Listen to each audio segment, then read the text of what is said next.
Good morning बच्चों, सभी को सुप्रभात। माननीय प्राचार्य महोदय, विद्वान शिक्षक साथी वृंद और प्यारे बच्चों, सर्वप्रथम मैं अपनी ओर से आप जैसे और मुझ जैसे केंद्रीय विद्यालय संगठन के अभिन्न अंग जो देश और विदेश में बसे हुए हैं, उन सब की ओर से आप सबको केंद्रीय विद्यालय संगठन स्थापना दिवस की हार्दिक शुभकामनाएं प्रेषित करती हूँ। एक बार जोरदार तालियों के साथ हम सब अपना अभिनंदन करेंगे।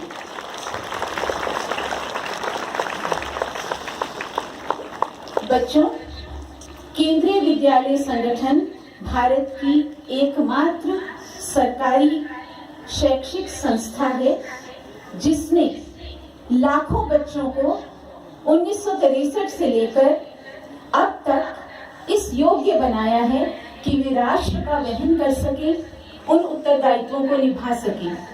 मेरे लिए ये सौभाग्य की बात है कि मैंने 12 वर्ष केंद्रीय विद्यालयों में पढ़ाई की और पिछले 33 वर्षों से केंद्रीय विद्यालय में सेवारत हूँ। तो इतने लंबे समय में मैंने जो पाया वो आपके समक्ष है। मैंने जो कुछ भी पाया वह सब आपको देने का प्रयास किया है। आज मुझे इस मंच पर केंद्रीय विद्यालय संगठन के विषय में बताने के लिए आमंत्रित किया गया है। सर्वप्रथम मैं केंद्रीय विद्यालय संगठन की संकल्पना के विषय में आपको बताने जा रही हूँ। केंद्रीय विद्यालय संगठन की संकल्पना कुछ इस प्रकार से है।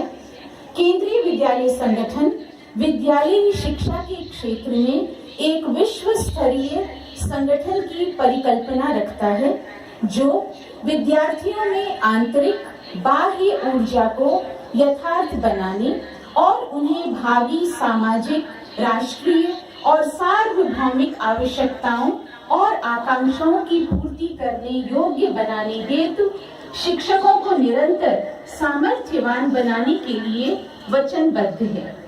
अभी जो कुछ मैंने पढ़ा उसका सार कुछ इस प्रकार से है।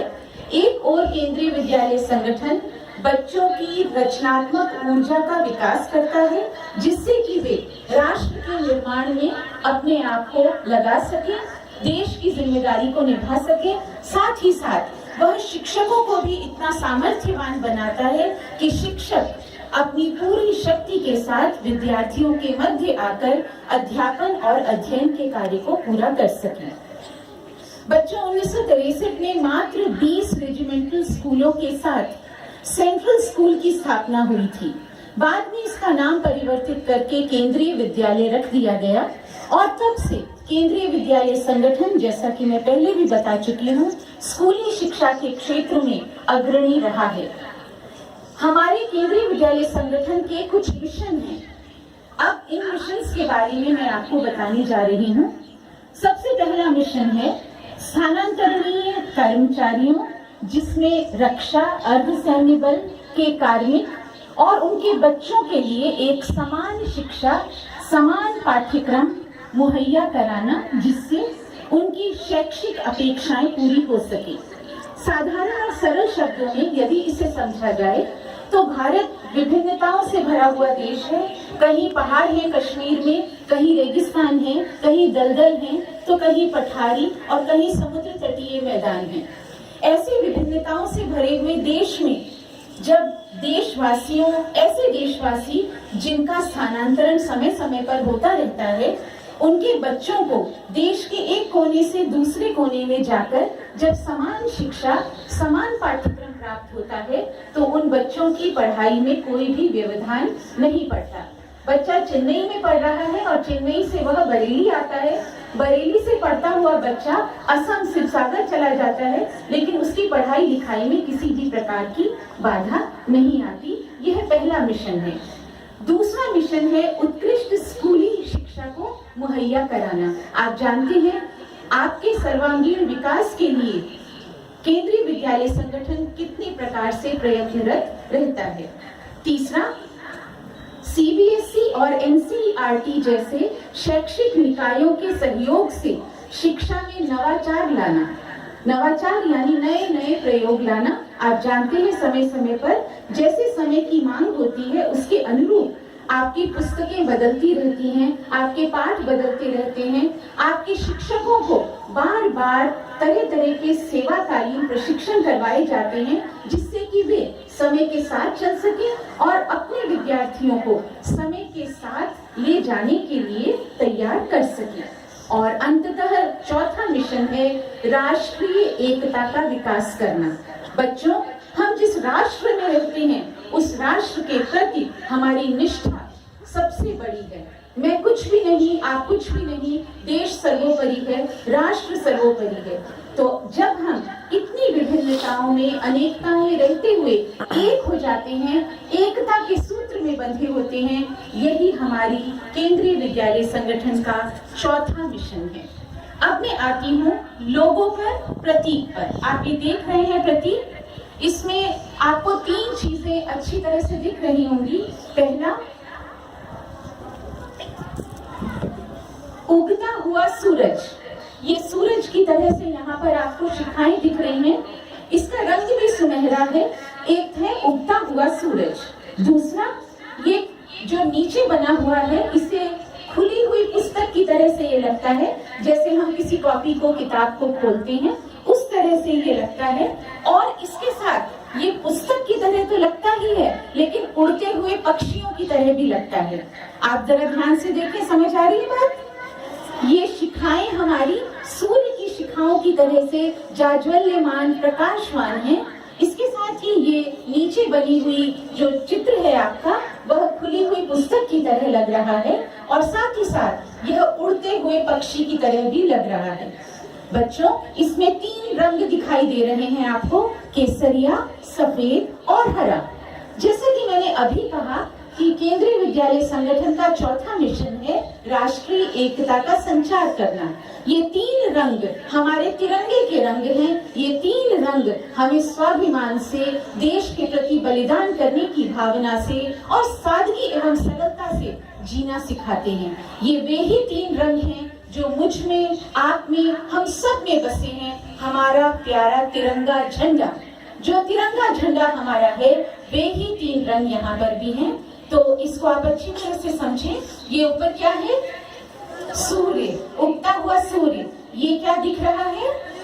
खुली हुई पुस्तक। और ये और कैसा लग रहा है? पक्षियों की तरह से लग रहा है। अब आते हैं हम, सूर्य किसका द्योतक है, सूर्य किसका प्रतीक है? हम जानते हैं पृथ्वी पर जीवन सूर्य के कारण है।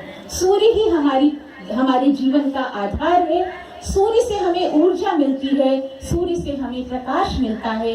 और आजकल तो आमतौर पर डॉक्टर्स कह देते हैं बच्चे में विटामिन डी की कमी हो गई है, यानी सूरज की रोशनी में बच्चे को बैठाइए। अभी अभी सरकारी आदेश भी आया था कि सूरज की रोशनी में बैठना चाहिए।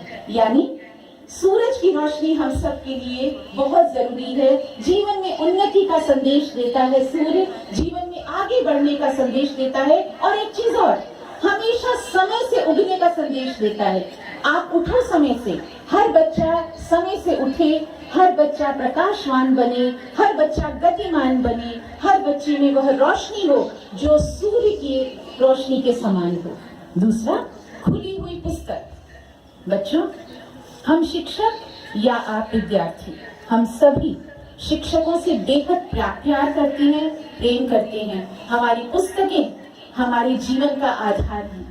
जब तक हम एक विद्यार्थी की तरह अपनी पुस्तकों के साथ रहते हैं, तब तक हमारा जीवन जीवन कहलाता है। अन्यथा बिना पुस्तकों के हमारा जीवन जीवन नहीं रहता। तो अच्छी पुस्तकें पढ़िए, अपने कोर्स की किताबें पढ़िए, बाकी किताबें पढ़िए। हमारी लाइब्रेरी तमाम हजारों किताबों से भरी हुई है। आप मैडम के पास जाइए, उनसे किताबें लीजिए, उनसे किताबें लेकर आप रोज पढ़िए, 2 लाइन पढ़िए, एक कविता पढ़िए, एक कहानी पढ़िए। खुली हुई पुस्तक यानी ज्ञान का प्रतीक। तीसरा, उड़ते हुए पक्षी। बच्चों, पक्षी बिना थके एक स्थान से दूसरे स्थान उड़ते चले जाते हैं। वे कभी नहीं देखते इस तरफ उस तरफ। उनके सामने उनका लक्ष्य होता है, उनके सामने उनका गंतव्य होता है। वे जिस ओर उड़ना चाहते हैं वे उस ओर उड़ते हैं।